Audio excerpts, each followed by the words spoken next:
Hello everybody, my name is Zara Barrie. I'm here with thisweekinsarasota.com, and I don't know about you guys, but doesn't July seem like breakup season all of a sudden? I know from experience that when you're going through a breakup, you can just feel like so alone, so vulnerable, so raw, kind of like you're going through the world naked, or like you have a limb cut off. But what most people don't realize is that when you're in a breakup, you're actually in a really powerful place. Because now you're finally free to find out who you are as an individual. I've come up with a pretty good remedy made up of do's and don'ts to help you, girl, get up off the couch and start living your life again, except this time only better. Okay, so the first thing you want to do when you're in a breakup is change that hair. Hair is such a part of who we are. And I know that so many of us keep our hairstyles because we want to please our partner. Now is the time to take a risk.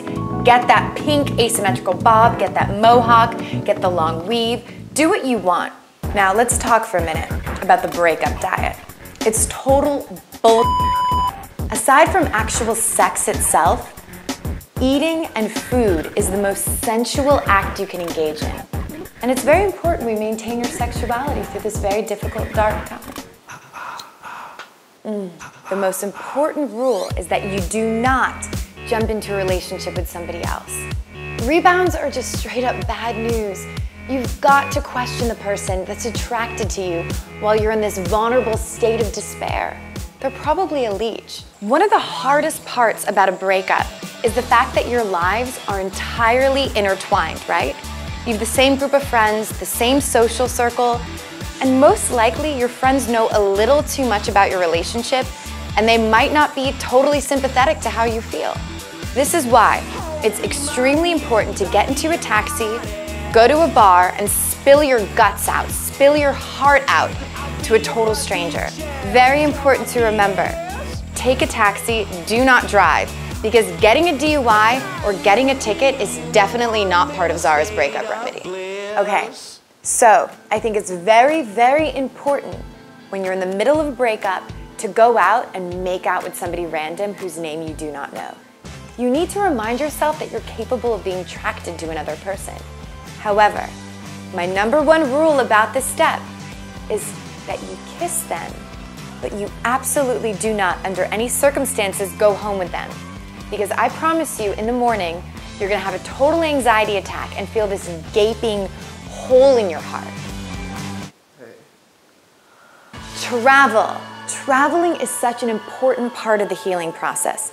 Now is the time to get out of town. Chances are that small, stifling town you live in is only serving as a brutal reminder of these painful memories you have with your ex. Get out of town. Go to another country. Nothing is going to remind you of how big and beautiful the world is than traveling. I like to go to England, but wherever you want to go is up to you. Very important. Do not cultivate a drinking problem. Look, I totally understand the tendency. You feel like shit, and alcohol probably gives you like temporary relief. You don't want to wake up in the morning with shame shudders, remembering what a hot, drunken, heartbroken, crying mess you were the night before. So I understand that you're in serious agony and pain right now, but you're also experiencing this huge wealth of feelings that you might have never felt before. So now is the time to take advantage of that and take an improv class, take an acting class, take a writing class, channel these feelings of anguish into something positive. Because we all know the best art comes from pain.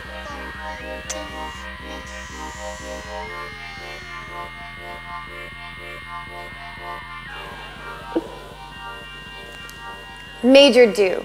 Hug a maternal figure.